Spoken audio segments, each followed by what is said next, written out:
So the next question then is, if we can predict who these patients are, can we prevent these readmissions from happening in the first place?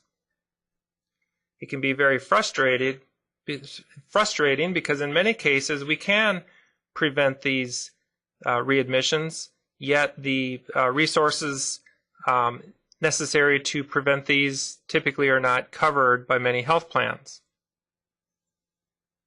The management of chronic diseases is one of the biggest challenges facing healthcare today.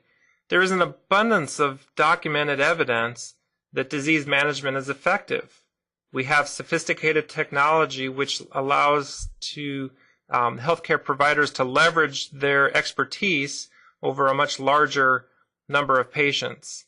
And to the extent that we can involve patients in their own care by improving compliance, we can significantly improve outcomes. So what did this program look like? It involved several components. There was an inpatient component of identification and educating of high-risk patients using concurrent core measure monitoring and identification of the frequent flyers. On the outpatient part, we had a heart failure clinic to optimize therapy, and patients would come into the clinic on an as-needed basis depending on their severity of their illness. Once a week, maybe once every other week, depending on the condition. We also utilized the cardiac rehab program for long-term surveillance, as well as education, really focusing on improving the heart failure literacy of these patients. And then finally, we developed a telemonitoring program to monitor signs, symptoms, compliance, and lifestyle. So what patients were monitored? From a clinical standpoint, it was primarily class 3 and 4 heart failure or stage C and D. Patients with prior MIs and cardiovascular events, especially if they've had multiple events.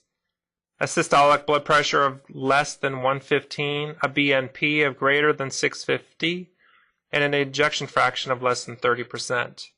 From a coding and utilization standpoint, patients were eligible if they had 2 or more hospitalizations within the past 12 months, a diagnosis of diabetes, a diagnosis of hypertension, and a diagnosis of coronary artery disease. The first analysis we did was in 2004, and these data were presented at the 5th Scientific Forum on Quality of Care and Outcomes Research in Cardiovascular Disease and Stroke, and it was published in Circulation. We compared the year prior to onset of the program to the subsequent year, and we found a 48% reduction in readmission rates.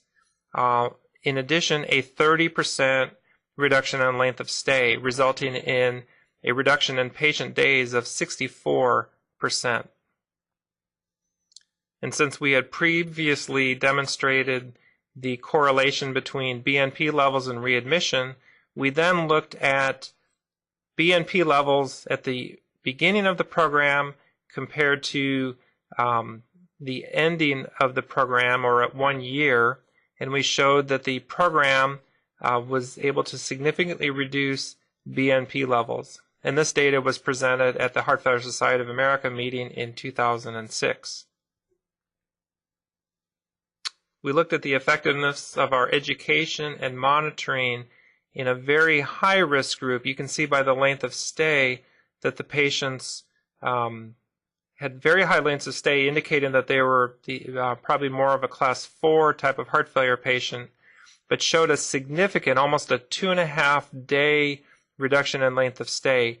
This data was presented last year at the Heart Failure Nurses meeting in Boston, and this abstract won the Innovation Award at the meeting. And finally, we presented data which included a control group. This data was presented at the Heart Failure Society meeting and then ultimately published in Progress in Cardiovascular Nursing. And it included 282 patients, 158 of which were in the program, and a control group of 124 patients. These patients were eligible for the program but did not choose to participate. Both groups were pretty equal in age, ejection fraction, and BNP. And what we found was over a 7-month period, a reduction in readmission rates of about 72%. And in the bottom graph, you can see that the separation really was from the beginning. In fact, when we did the analysis at 30 days, at 3 months, and at 6 months, we found almost identical reductions of anywhere between 70 and 80%. Since the average patient was 74 years old, we had a concern of whether the patients would actually use the program. 70% felt it was easy to use, and actually in that cohort that's a pretty good number. 83% felt that it kept them out of the hospital for a longer period of time, and 80% would recommend the program to other patients. So why was the program effective? One reason is by bringing patients into the clinic, utilizing cardiac rehab, and monitor them through telemanagement, we were able to identify and correlate symptoms and signs much earlier in the process, and by doing that, identify and correct things before they became a problem, landing in the emergency department. We were able to track signs such as weight, blood pressure, and glucose, and identify symptoms, especially shortness of breath, fatigue, and edema, and get that information to the physician as quickly as possible, so resulting in a change in medication as opposed to decompensated heart failure. We had an actually very remarkable rate of medication compliance, which partially makes sense because if you're going to go to the extent of actually participating in the program, you might as well take your medicine or you're not going to do very well. But the chart on the left was published in the New England Journal of Medicine in 2003, showing that heart failure patients were compliant with their medication only 36% of the time. Our medication compliance was at 94% at 6 months and at 12 months. One reason that the program was more effective than just simply calling patients randomly is that it made much better use of our caregivers' time. Actually, it was a 3-hospital system, and one of the hospitals, the heart failure nurse just flat out refused to use the program. So we had a great control group with her.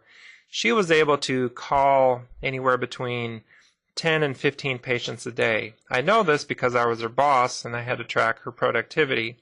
While the patients in the other 2 programs, we were able to monitor between 150 and 200 patients a day.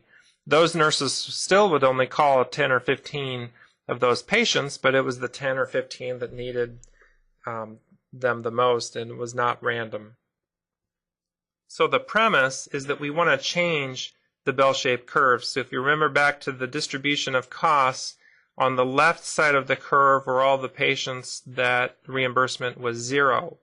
So if we can reduce that number by 72% or even a lower number, if you're going to reduce zeros, then the result is going to be an increase in the average